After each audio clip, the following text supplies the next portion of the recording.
নমস্কাৰ, মই জিত। আজি যিটো কথা ক'বলৈ মই ওলাইছোঁ আপোনালোকৰ মাজত, এই কথাটো আজিৰ পৰা প্ৰায় 20 দিন আগত মোৰ লগত হৈ গৈছে। মোৰ বুলি কওঁতে আমাৰ লগত হৈ গৈছে। এই কাহিনীটো হৈছে, মই যিহেতু গুৱাহাটীত থাকোঁ, বেলতলা।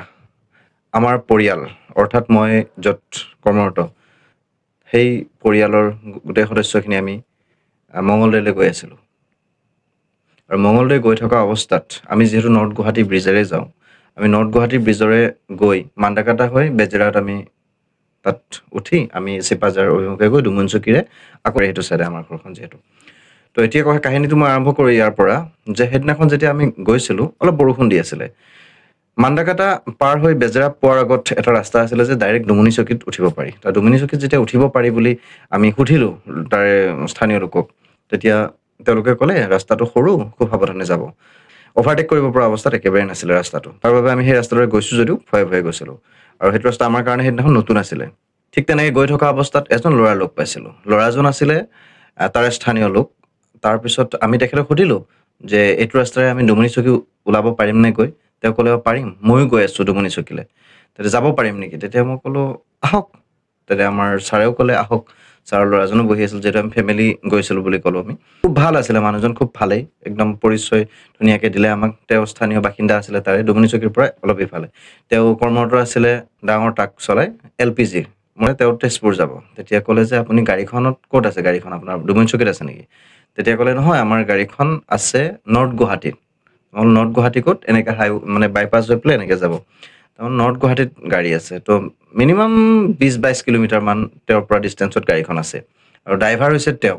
তেতিয়া আমি তেওঁক ক'লোঁ গাড়ীখন তেনেহ'লে আপুনি কেনেকৈ পাব ডুমুনীচকীৰ পৰা? আপুনি চাগে লাইন গাড়ীত যাব। কৈছে নহয়, মোৰ হেণ্ডিমেনে গাড়ীখন লৈ আহি আছে। এইটো যে মন কৰিবলগীয়া কথা দেই। আমি তাতেই ইটোৱে সিটোৰ মুখৰ পিনে আমি চাইছিলোঁ। মোৰ হেণ্ডিমেনে গাড়ীখন লৈ আহি আছে। এজন হেণ্ডিমেনে 10-12 চকীয়া এখন ট্ৰাক LPG ভৰ্তি, তেওঁ LPG লোড কৰি তেজপুৰত আনলোড কৰিব। কথাষাৰ অলপ গুৰুত্বপূৰ্ণ কথা। আপুনি যদি ভাবি চায়, এজন হেণ্ডিমেনে ইমান ডাঙৰ গাড়ী এখন লৈ তেওঁ ডুমুনীচকীত উঠিব, ড্ৰাইভাৰজন তেতিয়াৰ পৰাহে ড্ৰাইভাৰে পাব। কি ঠিক তাতে তেওঁ গাড়ীখন চলায় নে নচলায়, নে গোটেই ৰাস্তাটো হেণ্ডিমেনকে দিয়ে। তো আমি যদিও তেওঁ আছে কাৰণে আমি কথাষাৰ খুব বেছি নাপাতিলোঁ। পাতিব মন গৈছিলে, ক'বলৈ মন গৈছিলে, কিন্তু যিহেতু তেওঁৱে আমাক ৰাস্তাটো দেখুৱাই দিলে, যিহেতু আমাৰ লগতে গ'ল, সেইকাৰণে আমি আৰু তেওঁক খুব বেছি একো নকৈ গৈ পেলাই ঠিক ডুমুনীচকীত যিটো ৰাস্তাত উঠে, সেই ৰাস্তাটোৰ আগত এটা IB চাগে খুব ধুনীয়া এটা বাংলোৰ আছে, তাত আমি উঠিছোঁ। এখন দলং আছে। সেই দলংখন মন কৰিবলগীয়া। মই এতিয়া আপোনালোকক এটা ভিডিঅ' দেখাম। ভিডিঅ'টো দেখুওৱাৰ আগত মই এইটো কথা কওঁ, যিখিনি জেগাত আমি সেই মানুহজনক লৈ উঠিছোঁগৈ সেই ৰাস্তাটোৰ পৰা উঠিয়ে আমি ডুমুনীচকী পাম। ডুমুনীচকীলৈ খুব বেছি 50 মিটাৰ্ছমান বাকী আছিলে। তাৰপিছত সেই ডুমুনীচকীৰ ৰাস্তাটোত উঠাৰ আগতে তেওঁ ক'লে মোক ইয়াতে ৰাখি দিয়ক, এইখিনি খালী জেগা, এই যিটোক মই IB বুলি ক'লোঁ, তাতেই তেওঁৰ গাড়ীখন আহি ৰখিব। ঠিক আছে, তাতে নমাই দি থৈ আমি গুচি গ'লোঁ। গুচি যোৱাৰ পিছত আমি সেইদিনাখন ৰাতি থাকিলোঁ। পিছদিনাখন সোমবাৰ আছিলে। তো সোমবাৰে আমি ৰাতিপুৱা আহিলোঁ।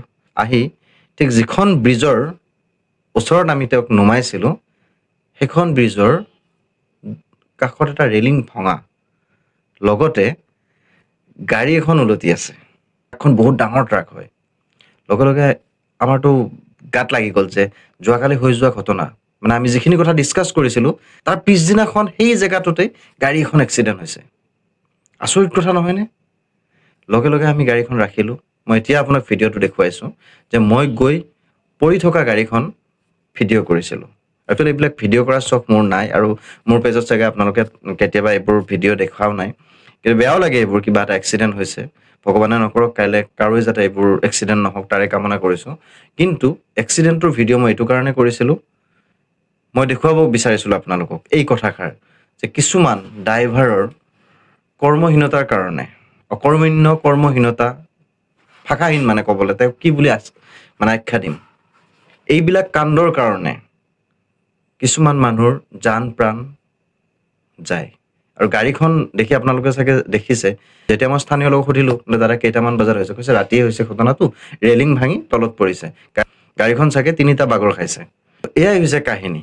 এতিয়া আমি নিজে সতৰ্ক হ'লেও ভয়, পিছফালে আহি থকা গাড়ীখন বা কোনে চলাইছে, ড্ৰাইভাৰজনেই চলাইছে নে হেণ্ডিমেনেই চলাইছে। বিভিন্ন ক্ষেত্ৰত আমি এক্সিডেণ্ট হোৱা দেখা পোৱা যায়। এক্সিডেণ্ট যেতিয়া ট্ৰাকৰ এক্সিডেণ্ট হয়, তাত কেতিয়াবা মানুহ যে বাচে, খুব কম সংখ্যক মানুহে বাচে। জনসাধাৰণ যেতিয়া যাই থাকে, জনসাধাৰণৰ জীৱনৰ মূল্য আছে।